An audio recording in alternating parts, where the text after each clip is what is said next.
কেউ ছেড়ে গেলে কি করবেন? ১ নাম্বার, একদম চুপ হয়ে যাও। ২ নাম্বার, চেহারার যত্ন নাও, টাকা কামাই করো। ৩ নাম্বার, নীরবে পরিশ্রম করে যাও। ৪ নাম্বার, যে চলে গেছে তাকে নিয়ে ভেবো না।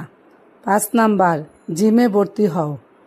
৬ নাম্বার, নিজে যখন পরিশ্রম করে টাকা কামাই করবে এমনিই সব ঠিক হয়ে যাবে। আজকে আমি রান্না করব গরুর মাংস, মশলা বাটা আর তেল ছাড়া গরুর মাংস। যারা নাকি ডায়েট করে দেখবেন, আর এইভাবেও কিন্তু মাঝে মধ্যে খেতে ইচ্ছে করে, সব সময় মশলা বাটা মশলা দিয়েই খেতে হবে এমন কথা না। আজকে আমি শুকনা মরিচ আর কাঁচা মরিচ, গোলমরিচ দিয়েছি, এখানে এখানে দিয়েছি পেঁয়াজ, রসুন, তেজপাতা, এলাচ, দারচিনি, আর এখানে দিয়েছি একটু গোলমরিচের ফাঁকিও দিয়েছি, আস্তা গোলমরিচও দিয়েছি, আর দিয়েছি এখানে লবণ দিয়ে ভালো মতন মেখে নিয়েছি। ধনিয়ার ফাঁকি দিয়েছি, এখানে ধনিয়া, এলাচ, দারচিনি যা আছে সব মশলাটা ফাঁকি করা, সেই মশলাটাও দিয়েছি। দিয়ে সামান্য একটু হলুদ দিয়ে দিব যেন একটু কালার হয়।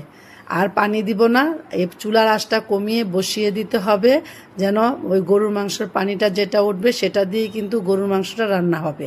এই যে দেখেন চুলার আঁচটা কমিয়ে দিয়েছি, পানি কিন্তু পরিপূর্ণ হয়েছে, অনেক পানি উঠেছে, এটা দিয়ে কিন্তু গরুর মাংস রান্না হয়ে যাবে। আর আমি কিছু গরুর মাংসের তেলওয়ালা কিছু গরুর মাংস দিয়েছিলাম, সেটা কালারটা কিন্তু খুব সুন্দর হবে। একটু সামান্য আমি হলুদ দিয়ে দিব এইখানে কালারটা দেখার জন্য। এখন আমি আবার চুলার আঁচটা কমিয়ে একদম কমিয়ে দিব, কমিয়ে বসিয়ে দিব। এই যে দেখেন প্রায় কিন্তু আমার রান্নাটা হয়ে গেছে, কালারটা কত সুন্দর এসেছে। আর দেখেন তেল কিন্তু বেশি এসেছে, তেল আর প্রয়োজন হয় না। এই মাংসটা খেলে আসলে অনেক মজা হয়, খেতে অসাধারণ। এই যে হয়ে গেল রান্নাটা, কেমন হয়েছে কালারটা দেখেন, তেল কিন্তু একটু একটু বেশি এসেছে। গরুর মাংস যে তেলটা ছিল সেটা বেশি, এটা সাদা ভাত দিয়ে, পোলাও ভাত দিয়ে যেটা হয় সেটা দিয়ে খেতে ভালো লাগবে, রুটি দিয়েও ভালো লাগবে। এখন আমি বসিয়ে দিলাম পুঁই শাক রান্না করব, গাছের পুঁই শাক আর মাছের মাথার এক অংশ নিয়েছি, অল্প একটু পুঁই শাক, তাই আমি বড় মাছের মাথা অল্প একটু নিয়েছি, নিয়ে আমি মশলাটা দিয়ে কষিয়ে নিব।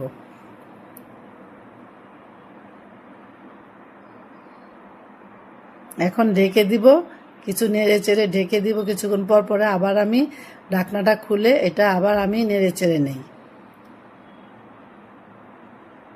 পুঁই শাক আমার কাছে যেইভাবে রান্না করে সেইভাবেই ভালো লাগে। এখন আমি দিয়ে দিলাম এই পুঁই শাকগুলো, গাছের পুঁই